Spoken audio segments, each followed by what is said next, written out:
श्री नरेंद्र दामोदर दास मोदी।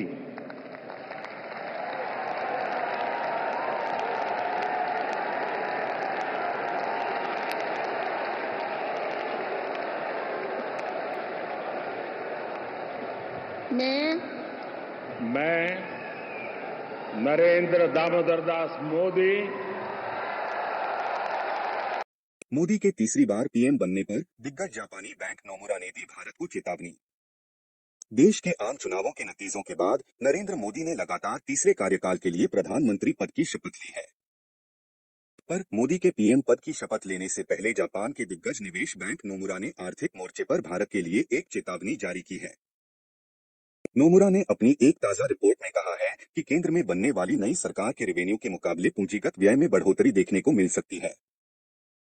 दूसरे शब्दों में सरकार के खर्चे उसकी आमदनी से ज्यादा हो सकते हैं, जिसका असर देश की अर्थव्यवस्था पर देखने को मिल सकता है। इसके अलावा नोमुरा ने यह भी कहा है कि राजनीतिक हालात में बदलाव के कारण निकट अवधि में आर्थिक मोर्चे पर अनिश्चितता बढ़ने की संभावना है। हालांकि इससे देश की इकोनॉमी में मैक्रो लेवल यानी व्यापक स्तर पर कोई बड़ा बदलाव आने की संभावना नहीं है, क्योंकि इससे आर्थिक सुधारों और अर्थव्यवस्था की दिशा में फिलहाल कोई बड़ा बदलाव आने की संभावना नहीं है। नोमुरा ने कहा कि केंद्रीय मंत्रिमंडल में कुछ नए चेहरे शामिल होने के बाद हमें नीतियों की दिशा पर नजर रखनी होगी।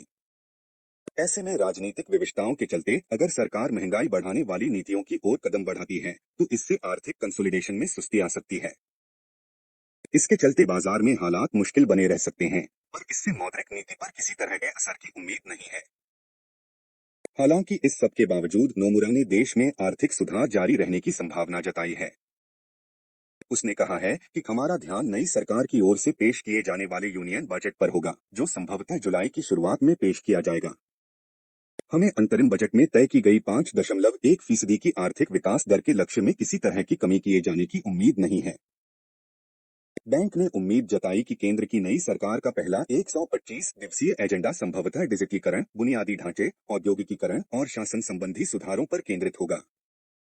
नोमुरा ने कहा कि हमारा आकलन है कि भारत की आर्थिक बुनियाद मजबूत बनी हुई है। भारत में सुधार आमतौर पर राजनीति की कसौटी पर खरे उतरे हैं और हम उम्मीद करते हैं कि सरकार शासन और प्रशासनिक सुधारों की गति को जारी रखेगी। राज्यों को भूमि और श्रम से जुड़े बड़े सुधारों पर काम करने की ज्यादा छूट मिलेगी।